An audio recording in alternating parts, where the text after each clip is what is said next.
자, 여러분 반갑습니다. 대기업에서 기업들의 은밀한 속사정을 전달해드리는 대기업 멘토 황호준입니다. 자, 오늘 동일 철강에 대해서 얘기해 보려고 합니다. 제가 오늘 타이틀 제목을 잦은 전환 사채 발행 도대체 어디에 쓰시려고요? 라고 정해놨습니다.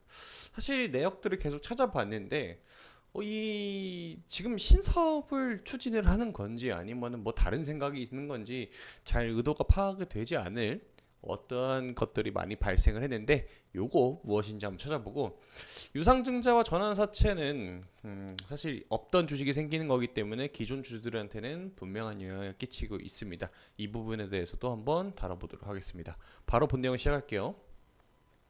자, 뭘 하는 회사인가? 일단 제가 보통은 이제 어떤 제품을 판매하는지 이걸 올려드리는데 사실 매출액이 너무나 적다 보니까 굳이 그건 갖고 오지 않았습니다.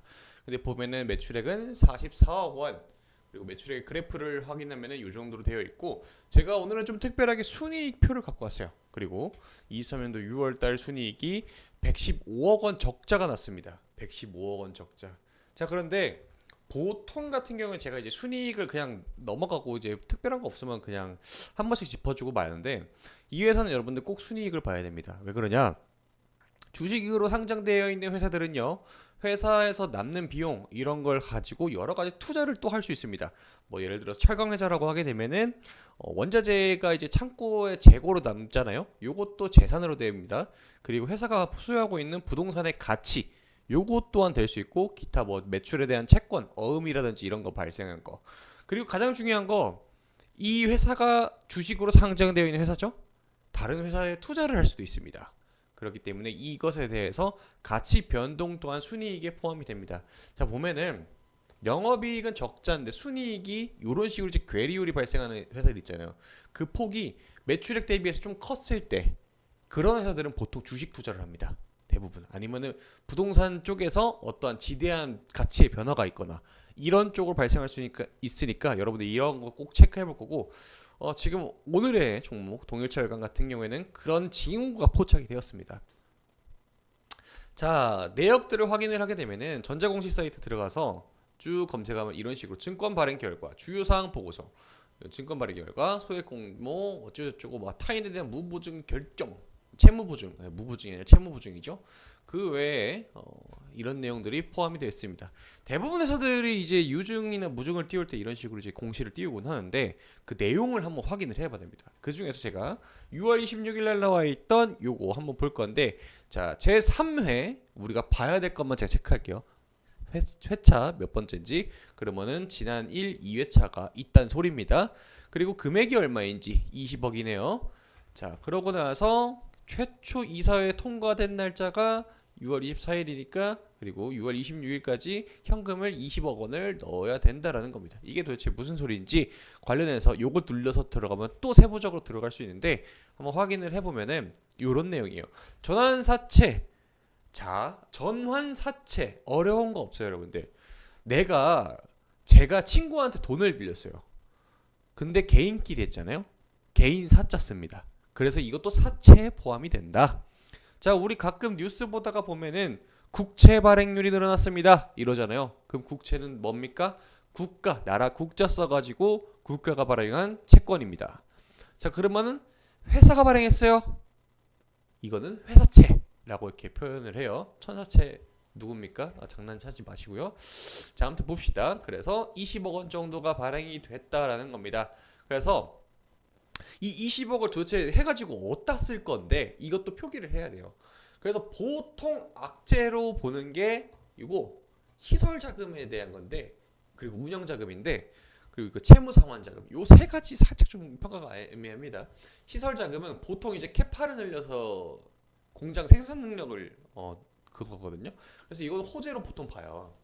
근데 여기 밑에 운영 자금은, 이거 운영 자금이 참 이제 말장난이 심한 게 임원들 보수라든지 아니면 월급 나가는 거, 이것도 운영 자금을 나갑니다. 저는 이걸 알기 전에 처음 공시를 보았을 때 운영 자금, 뭐 공장 임대하고 렌트비도 들고 뭐 전기세도 들고 이런 거겠구나 했는데 대부분 다 이거 인건비로 나가더라고요.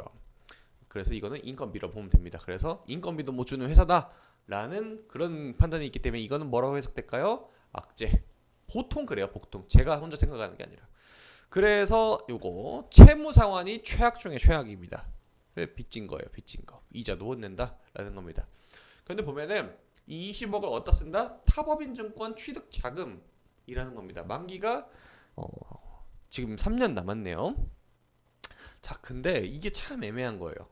도대체 이 하라는 회사가 이제 그 계열사들도 많으니까 이럴 때 타 법인 증권을 취득을 하게 되면서 계열사의 지분 아니면 지배회사로 올리거나 종속회사로 넣으려고 하는 그런 움직임일 수도 있는데, 그러면 이 회사가 어디다 투자를 했는지를 보면 대강적으로 얘네가 뭔 큰 그림을 알 수 있잖아요. 그래서 그걸 좀 찾아봤어요. 근데 일단 그 짚어야 될 내용들이 있으니까 자 봅시다. 이거를 들고 가면 어떻게 되냐면, 예를 들어서 제가 여러분들한테 100만 원을 빌렸어요. 근데 100만 원을 3년간 빌렸어. 3년 동안 원금 100만 원만 돌려받을 거예요? 아니죠. 그 현금의 가치 계속 떨어지니까 이자를 받을 거 아니에요. 그래서 계산을 해봤어요. 2027년 6월 26일에 요거 119%입니다. 119% 이렇게 이자를 지급을 해야 된다라는 건데, 20억에서 요거 계산하니까 한 22점 몇 나오더라고요.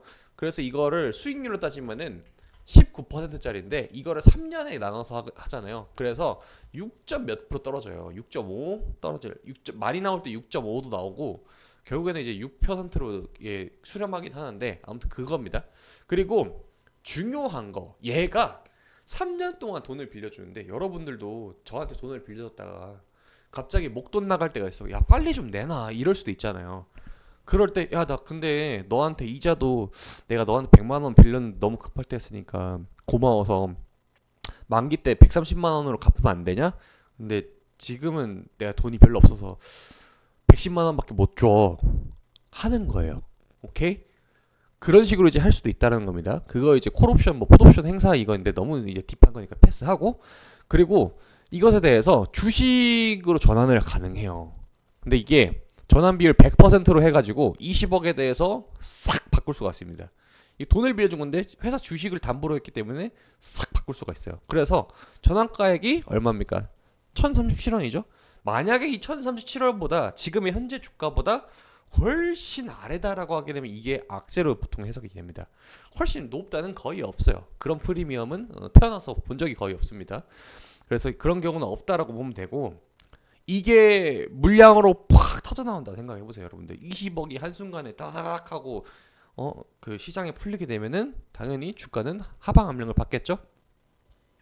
자, 그리고 주식 숫자가 대강 이 정도 된다. 지금 풀려 있는 이거 주식 총수 대비해서 8% 물량이 추가로 상장이 된다. 그럼 여러분 어떻게 됩니까? 이 정도의 가치는 희석이 되겠죠. 여러분들이 지금 들고 있는 주가에서 이걸 받쳐줘야 되니까 여러분들 주가는 희석이 된다라는 겁니다. 왜? 이만큼 주식이 늘어난 거니까, 없던 게 생긴 거니까. 자, 생각을 해보세요, 여러분들. 엄청나게 빛나는 제가 이거 에어팟 있죠. 요 에어팟이 프리미엄 에디션이죠. 세상에 100개밖에 없었어. 그럼 가치가 어떻게 돼요? 비싸잖아요. 근데 이게 갑자기 없던 게 생겨나는 거예요. 세상에 한 10,000개로 늘어나요. 그러면 이거 희소성이 있습니까? 없습니까? 있어요? 없어요? 없어졌죠? 네. 과거보다 없어졌죠? 그래서 가격이 떨어집니다. 자, 그래서 이게 언제까지 그 리스크로 작용할 수 있느냐? 전환 청구 기간은 2025년부터 6월 26일부터 시작 종료일은 2027년 만기일 이렇게 된 겁니다. 즉 내가 이것에 대해서 돈을 빌려주고 권리가 생겼을 때 1년 동안은 무조건 들고 있어야 된다라는 겁니다. 이해가 되세요? 자, 그래서 근데 중간에 이제 상환을 했을 때 그 비율이 있을 거 아니에요. 대강 이건데 굳이 설명드릴 건 없는 것 같고 그냥 멈춰놓고 여기서 보면 될 것 같습니다. 그냥 얘네가 지금 한 20억 빌려줬는데 전환 청구권 행사해가지고 2025년 6월 26일 날 달라고 했을 때는 20억 6천만 원 정도로 돌려주면 되겠다. 아 그렇구나 라고 생각하시면 됩니다. 이해되시죠? 그렇게 합니다. 자, 그래서 도대체 이 회사에 투자를 했던 애들 누군가 했더니 이런 식으로 나옵니다. 뭐 근데 대부분이 다 투자 일임이라든지 사모펀드들이 하는 거예요. 사모펀드들 여기 보이시죠? 개인적으로 하신 분들도 있는데 대부분 큼직큼직한 금액들은 사모펀드가 했다. 이 사모펀드들은 어떤 회사입니까? 밑에 적어놨어요. 그래서 자 49인 이하로 자산운용사가 돈을 누군가한테 받죠. 여러분들 그래서 투자를 해요. 그 수익을 보고 수입료를 받는 애들 그 친구입니다. 그럼 이 친구들은 주가가 올라가길 원하는 친구들이겠죠? 근데 프리미엄 받고 주가를 싸게 받았죠? 이거를 전환 청구권을 행사를 해가지고 주식으로 상장을 해서 팔 수도 있다라는 겁니다. 그럼 이거 뭐예요? 악재죠?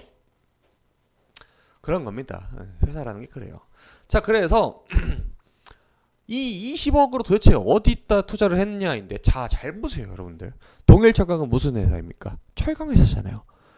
그래서 이름만 들어봤을 때 화인베스트, 골드블루, 화인산업개발, 대서조선 비슷비슷해요. 다 C랩도 뭐 어디 또 이제 IT가 대세니까 알고 보니까 구매 관리도 하고 뭐 다른 회사도 하나 더 나와요. 근데 이제 그거는 굳이 넘어가고 C랩이라는 회사가 그 뭐 심층 해양 뭐 탐사하는 뭘 파는 것 같아요. 사실 관심이 없었습니다. 아무튼 뭐 그런 걸 회사를 하고 있습니다.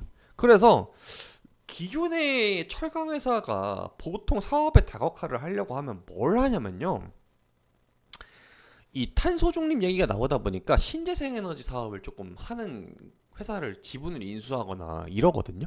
아니면 캐파 늘리려고 철강 생산할 수 있는 능력을 갖고 있는 뭐 특수 목적 회사를 이제 인수하곤 하는데, 요거는 잘 모르겠어요. 저는 이걸 보면서 이제 투자에 대해서 처음 이제 발을 내디딘 건지 아니면은 그냥 진짜 뭐 다른 생각이 있는 건지, 회사에 제가 이제 머릿속 뚜껑을 열어가지고 들어가 본 게 아니니까 뭐 그렇지만은 지금으로서는 이제 이게 시장에 뭔가 호재로 작용할 만한 것보다는 아리까리하다라는 게 지금의 저의 생각입니다. 다음번 영상에서는 이걸 보고 나서 뭐 어떻게 좀 호재로 받아들일 수 있느냐, 이런 부분들이 나오게 되면 추가적으로 제가 영상으로 다뤄보도록 하겠습니다. 여러분들 다음 영상에서 봬요.